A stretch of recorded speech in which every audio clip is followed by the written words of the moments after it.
जेएफटी हिंदी मई 2।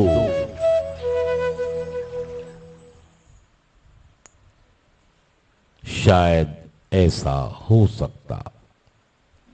हमारे सुधार में सबसे अधिक एक चीज जो हमें पराजित कर सकती है वह है आध्यात्मिक सिद्धांतों के प्रति अपेक्षा या असहनशीलता का रवैया। Basic text number 18। इस कार्यक्रम को मूलभूत करने वाले आध्यात्मिक सिद्धांतों को स्वीकारने में हमें शुरू में एनए में आने पर अत्यधिक कठिनाई हुई और यह कठिनाई बेवजह नहीं थी। हमने अपने एडिक्शन को जितना नियंत्रित करने का प्रयास किया उतना ही हमने अपने को शक्तिहीन महसूस किया।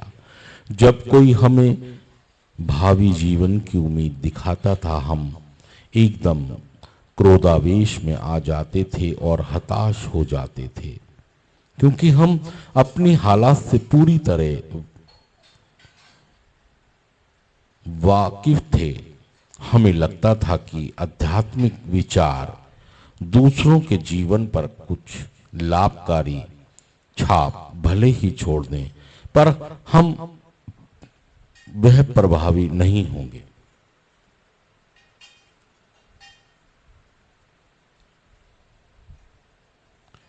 आध्यात्मिक सिद्धांतों के प्रति अपेक्षा असहनशीलता और रुक होने पर भी हम नारकोटिक्स एनोनिमस में खींचे चले आए।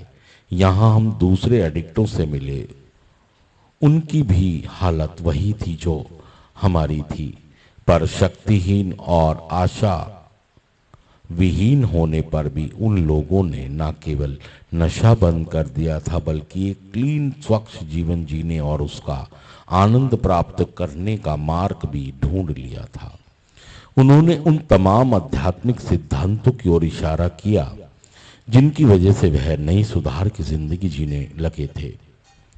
उनके लिए यह तमाम आध्यात्मिक सिद्धांत मात्र किताबी फलसफे ही नहीं रह गए थे, अपितु अब यह उनके सक्रिय अनुभव का अहम हिस्सा बन चुके थे।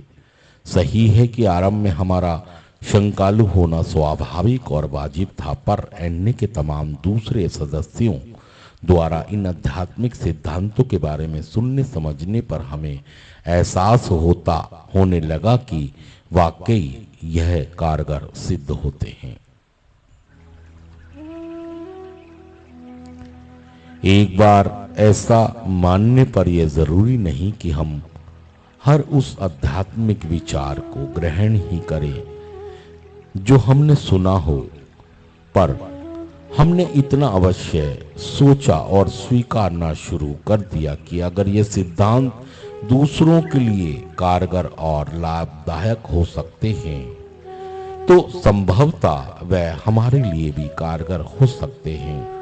और एक अच्छी शुरुआत के लिए केवल इतनी सी इच्छुकता ही काफी है। सिर्फ आज के दिन शायद मैंने एनए के जिन आध्यात्मिक सिद्धांतों के बारे में सुना है वह मेरे लिए कारगर हों। कम से कम ऐसी संभावनाओं के प्रति मैं अपना खुला दिमाग रखने के लिए इच्छुक हूं। थैंक यू दोस्तों, शुक्रिया सुनने के लिए।